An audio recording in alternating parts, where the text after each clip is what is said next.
Half হাতা গেঞ্জি পরে নামাজ আদায় করে পরিপূর্ণ সওয়াব পাওয়া যাবে কিনা।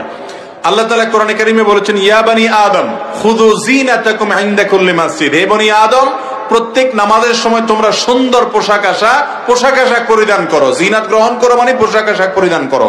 আয়াতের আলোকে অনেক উলামা ইকরাম বলেছেন, আল্লাহর দরবারে যখন আপনি দাঁড়াবেন তখন আপনার দাঁড়ানোটা হতে হবে উত্তম পোশাকে, আপনার যা আছে এর মধ্যে উত্তম পোশাকে। আপনি একেবারে নরমাল যে পোশাক পরে কোনো অফিস আদালতে যান না, মিটিং এ যান না, ভালো কোনো মানুষের কাছে যান না, সেই পোশাক পরে যদি আপনি নামাজে দাঁড়ায় যান, কেমন যেন আপনি আল্লাহর দরবারটাকে তুচ্ছ করলেন, হেয় করলেন, আপনি আল্লাহর দরবারটাকে কোনো মর্যাদা দিলেন না। এই জন্য আল্লাহর সামনে দাঁড়াতে গিয়ে এরকম কোন পোশাক পরা উচিত নয় যেটা পরে আপনি অন্য কোথাও যান না। এখন সাধারণত হাফ হাতা গেঞ্জি বা আপনার টেডি মার্কা অনেক গেঞ্জি টেঞ্জি আছে, এগুলো পরে আমরা গুরুত্বপূর্ণ কোনো জায়গায় যাই না, সেজন্য এগুলো পরে সালাত আদায় করা মাকরুহ। আপনি শার্ট পরেন আর যাই পরেন এমন পোশাক পরেন যে পোশাকটা পরে আপনি ভালো জায়গায় যান, গুরুত্বপূর্ণ মানুষদের কাছে যান। আপনি নামাজের সময় আসলেন আর নরমাল কাপড় পরলেন, অনেকে দেখা যায় বাসার বাড়িতে গামছা গায়ে দিয়ে নামাজ পড়া শুরু করে দেয়, আছে না নাই?